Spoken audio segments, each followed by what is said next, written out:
My name is Jeanine. I was born in Cameroon, or in Central Africa, in 1970.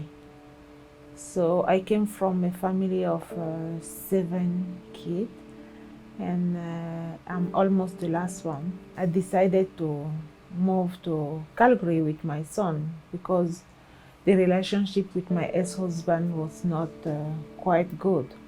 Every night it was noisy.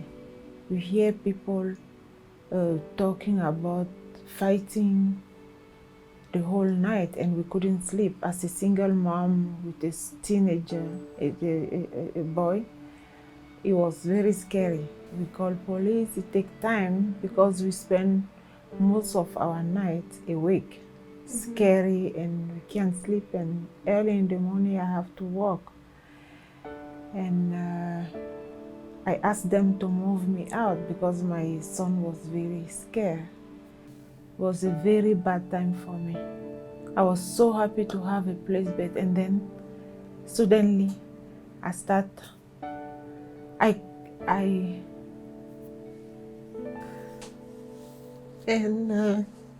the same time I went for a mammogram, and I got diagnosed for a breast cancer. First of all, I went for mammogram. They called me back to go for a biopsy. They did the biopsy. That was the time I have to move in this apartment. It was very painful, and I have nobody in the city, just my son and I.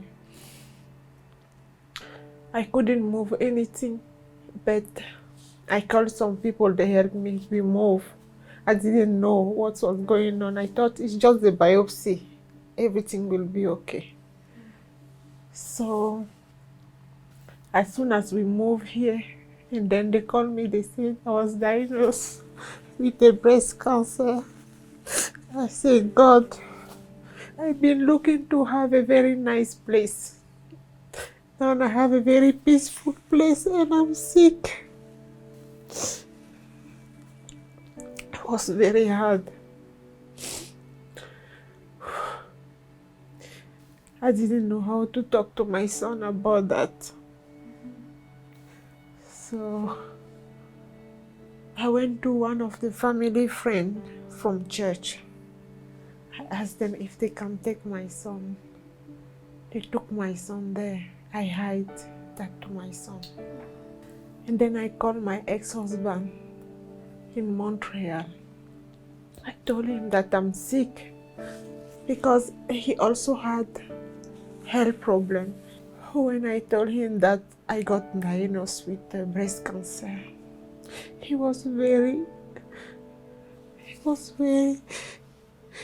fell down. He said that it's not possible. He said, Jeanine, you are the one who look after our son. I cannot do anything. If you are also sick, how are we gonna do? I told him God will help. I told him that God will help. He started talking to me. He said, be strong, you will be okay. He called me every time. But I think he was very affected by that.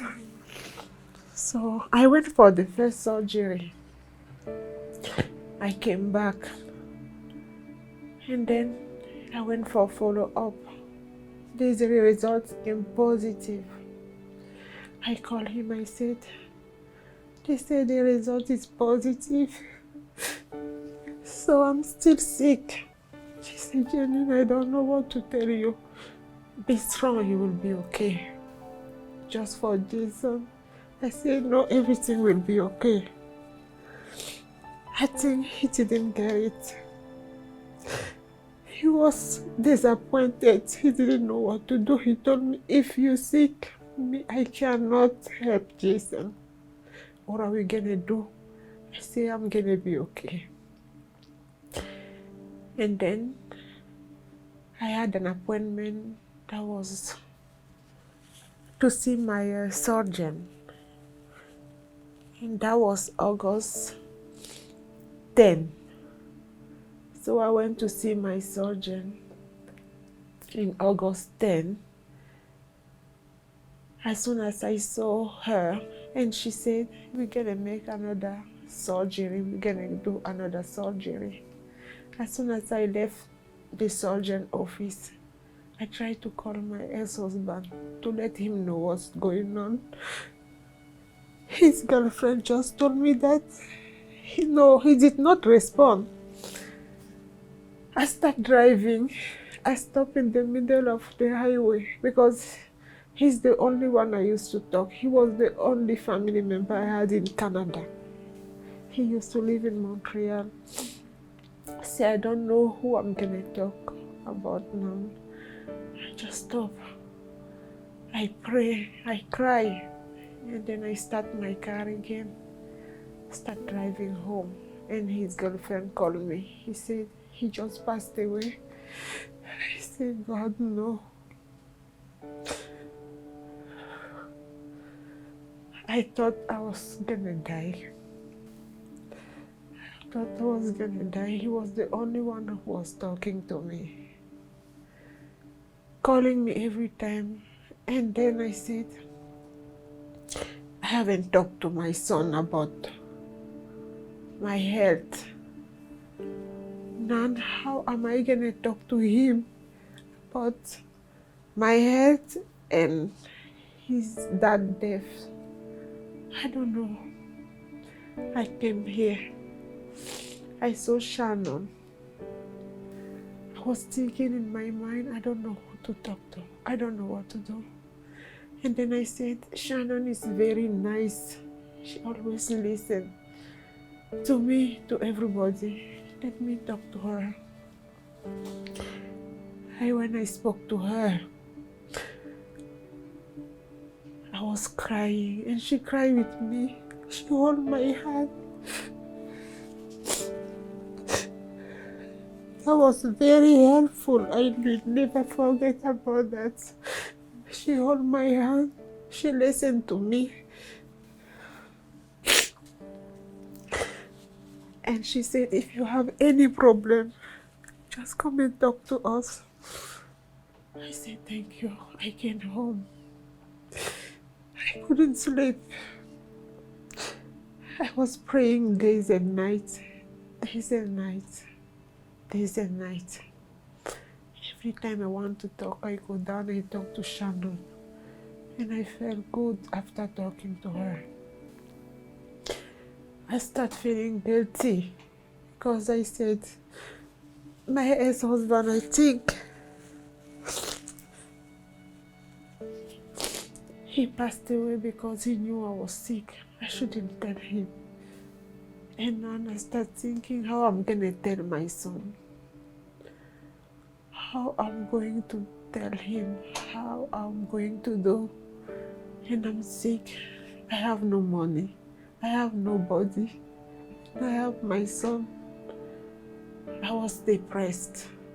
I start feeling like, do I need to run away? Do I need to kill myself? Do I need to do what? I don't want to see my son because he doesn't deserve all that.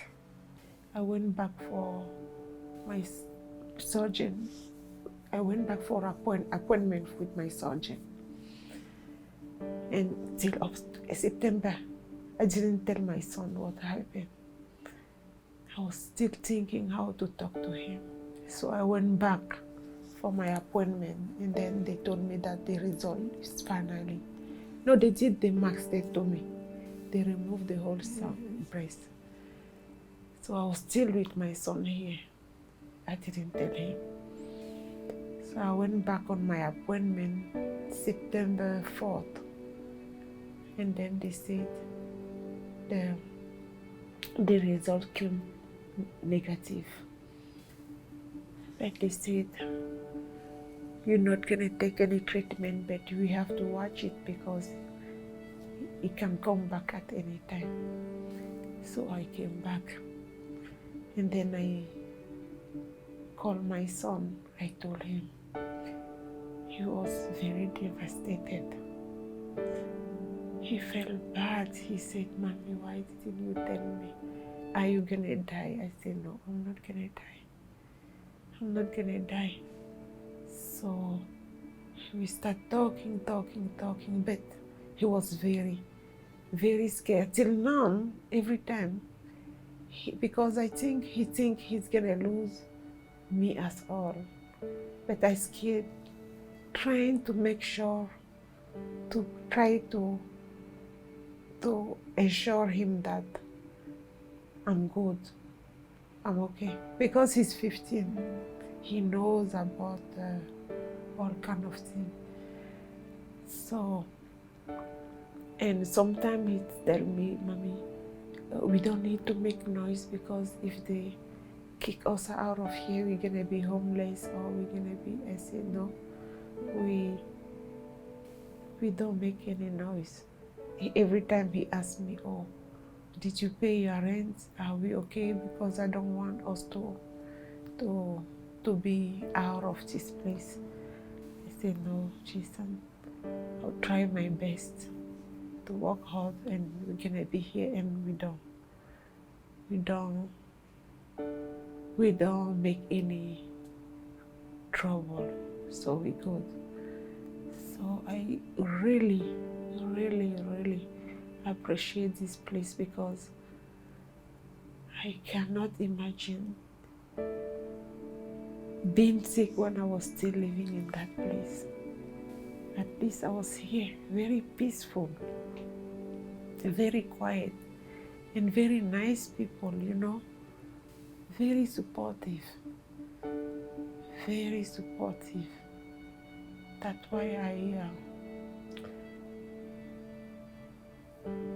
never stop saying thank you to everybody, to all the staff members here, by helping one of us, like me. It make a big difference, because without that, you know, can you imagine being sick, having one son, you have no income, you have no family member, and you don't know if you're gonna be on the street one day, and you find people that will tell you that, you know, you're not by yourself, we can help you, you know. It changed my life when Shannon told me that, you know, you are qualified, we're gonna help you. I felt like very released, because I was feeling like I don't know what to do. I don't know what to do. I feel like I'm gonna die, but not anymore, you know. Now I know I have somewhere to put my head. I have somewhere I come, I put my keys in, peaceful. It make a big difference. I mean, it saves people's life, you know, because when you are in deep depression, you just see everything dark. And then when you feel saved, because knowing that they are helping us, you feel like you feel safe. It's very, very important. They save me personally, they saved my life.